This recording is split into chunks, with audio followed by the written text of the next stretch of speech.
Bienvenue.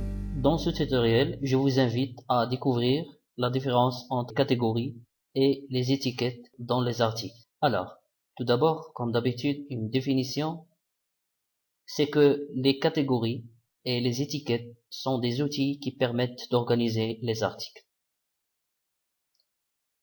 Tout d'abord, les catégories.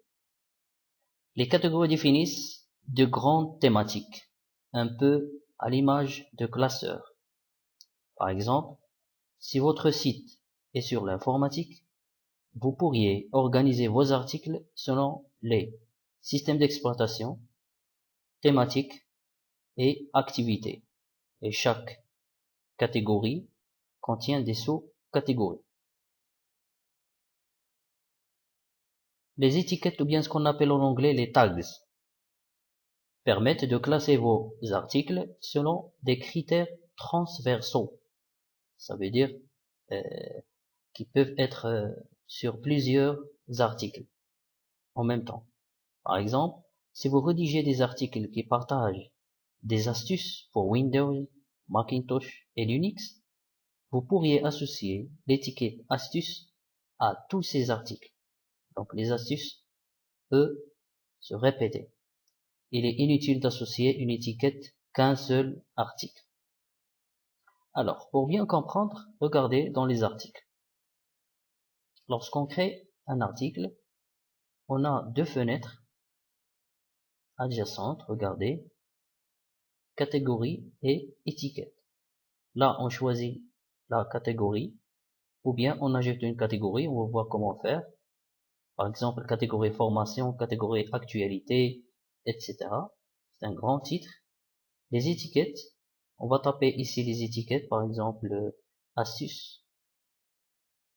On ajoute, et s'ajoute ici le mot étiquette. Pour ajouter plusieurs étiquettes, on les sépare par des virgules.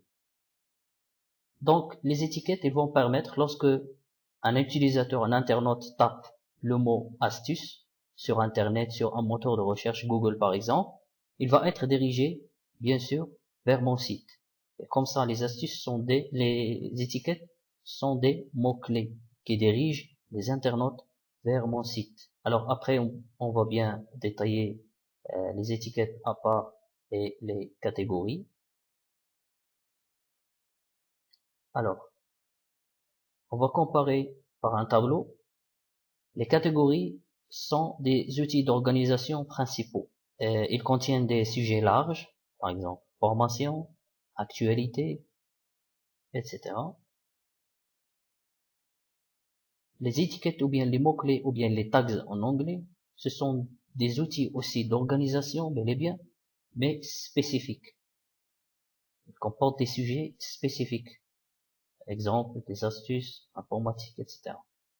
Alors, en résumé, le but des catégories et des étiquettes est d'aider vos visiteurs à découvrir du contenu connexe et de faire des liens entre vos articles. Elles, ça veut dire les catégories et les étiquettes, serviront de titre à votre article dans les moteurs de recherche afin de stimuler le trafic vers le site. Ça veut dire afin de donner des liens aux internautes pour arriver sur votre site. Comme ça, votre site va être populaire. Merci.